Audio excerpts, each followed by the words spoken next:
نبی نے فرمایا کہ اللہ تعالیٰ کہتے ہیں کہ اے میرے بندو، اگر تم گناہ کر کر کے زمین اور آسمان کے خلا کو پر کر دو، بھر دیا تم نے گناہوں سے، اب سچے دل سے توبہ کر رہے ہو، اے اللہ اب سے اپنی زندگی کیا کر رہا ہوں میں. توبہ کا مطلب یہ نہیں استغفار کی تسبیح ہو، یا اللہ اب جو کچھ ہو چکا معاف کر دے، آئندہ نہیں کروں گا.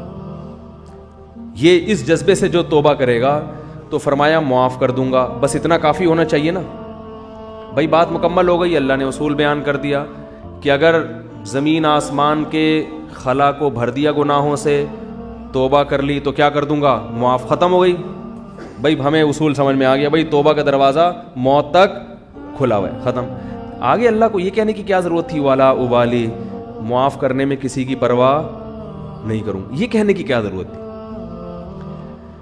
بہت مشکل ہے سمجھانا بھائی. اس الفاظ کا بظاہر کوئی تک بنتا ہے بھئی. اللہ کو کیا ضرورت کسی کی پرواہ کی، اور کون ہے.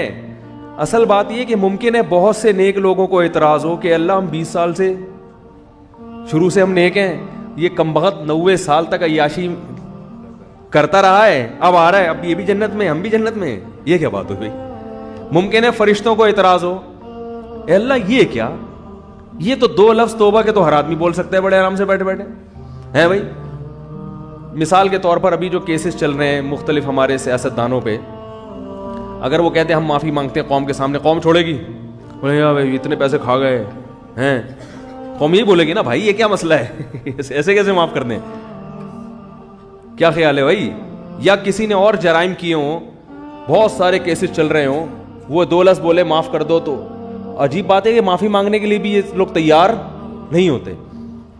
تو لیکن اللہ کیا کہہ رہے ہیں کہ زمین اور آسمان کے خلا کو بھر دیا ہو گناہ، تھک گیا ہو گناہ کر کر کے، اور پھر مجھ سے معافی مانگے. معافی کا وہ مطلب جو میں بیان کر رہا ہوں، آئندہ نہیں کروں گا، بس اب میری زندگی بولو بھائی چینج، ختم، اب میں چینج ہو رہا ہوں. تو اللہ فرماتے ہیں اصول کیا ہے، معاف کروں گا اور کسی کی پرواہ، کسی مولوی کی پرواہ نہیں. مولوی صاحب بولیں گے اللہ ہم بچپن سے نماز پڑھتے آ رہے ہیں، یہ بھی کم وقت ابھی آیا ہے بھائی اس کو بھی تو معاف کر رہا ہے. وہ اتنے لوگوں کو اس نے قتل کر دیا، یہ 99 انسانوں کے قاتل نے توبہ کی تھی نا، اب وہ مقتول کہہ سکتے ہیں اللہ ہمیں تو مروا دیا صحیح ہے نا، اس نے ہمیں مار دیا سب کو. 100 راہب کہے گا کہ میں نے اس کو بولا تھا کہ توبہ نہیں ہو سکتی، سینچری پوری کر کے اس نے مجھے بھی قتل کر دیا. وہ حدیث میں واقعہ آتا ہے نا، لیکن 99 انسانوں کو ایک شخص نے قتل کیا. تو ایک راہب کے پاس گیا، ایک بزرگ کے پاس گیا، کہنے لگا میں نے 99 کو قتل کیا، کیا میری توبہ قبول ہو سکتی ہے؟ اس نے کہا نہیں ہو سکتی. اس نے کہا چلو پھر سینچری پوری کرو یار، 99 کا تو کوئی حساب بنتا ہی نہیں ہے، جب جانا ہی جہنم میں ہے تو کچھ کر کے تو جاؤ نا. راہب کو بھی مار دیا ٹھیک ہے نا، 100 آدمی قتل کر دیے. پھر کسی عالم کے پاس گیا، بھئی میں نے 100 انسانوں کا قتل کیا، کیا میری توبہ قبول ہو سکتی ہے؟ اس عالم نے کہا کیوں نہیں ہو سکتی بھائی، اللہ سے معافی مانگ رہے ہو، اللہ معاف کرنے والا ہے، توبہ کرو. وہ عالم تھے نا، علم تھا ان کے پاس، ان کو پتا تھا کہ اگر میں نے بول دیا تو 101 ہو جائیں گے کیا ہو جائیں گے؟ 101 ہو جائیں گے. اور یہ بھی اللہ سے بھی ڈر تھا ان کو. تو فرمایا اللہ ابالی، اللہ کہتے ہیں مجھے کسی کی پرواہ نہیں ہے، کیونکہ یغفر لمن یشاء، میں کوئی جمہوری طرز کا حاکم نہیں ہوں کہ الیکشن سے مجھے سلیکٹ کیا ہو، مجھے مخلوق کے سامنے جواب دینا ہو کہ بھائی کیوں. اصل میں اس کی وجہ یہ تھی کہ دیکھو نا ایکچولی اگر ہم اس طرح سے معافی کا آپشن نہ رکھیں تو پھر تو کوئی توبہ کرے گا ہی نہیں، اس لیے ایکچولی اس میں نہ. اللہ فرماتے ہیں مجھے اس کی ضرورت نہیں ہے، میں خدا ہوں، تمہارے مشورے سے میں خدا نہیں بنا، ٹھیک ہے نا. تو میں نے شروع میں لکھ دیا تھا کہ میری رحمت میرے غصے پہ غالب. یہ تمہاری اسمبلی نہیں ہے کہ ہر تھوڑے دن میں آئین چینج ہو رہا ہے. 73 کے آئین کے تناظر میں کچھ اور تھا اور 75 کے آئین کے تناظر میں، تو یہ اسمبلی تھوڑی ہے.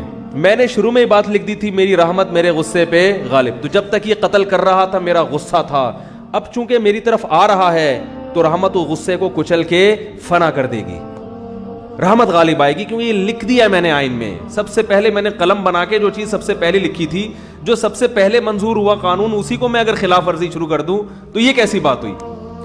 تو لا ابالی، کسی کی پرواہ نہیں کروں. تو لیکن یاد رکھو توبہ کا دروازہ تو کھلا ہوا ہے، لیکن توبہ کی توفیق بسا اوقات سلب ہو جاتی ہے گناہ کر کر کے. توبہ میں تاخیر نہ کیا کرو اس چکر میں کہ ہم بھی جب 99 کے ہو جائیں گے تو ہم بھی توبہ کر لیں گے، کیونکہ 99 تک پہنچنے کا یقین نہیں ہے. کچھ پتہ نہیں کب موت آ جائے. اور دوسری بات یہ کہ ضروری نہیں کہ ہمیشہ توبہ کا جذبہ بھی پیدا ہو. ابھی اگر جذبہ ہے, یہ جذبہ ضروری نہیں کہ برقرار رہے.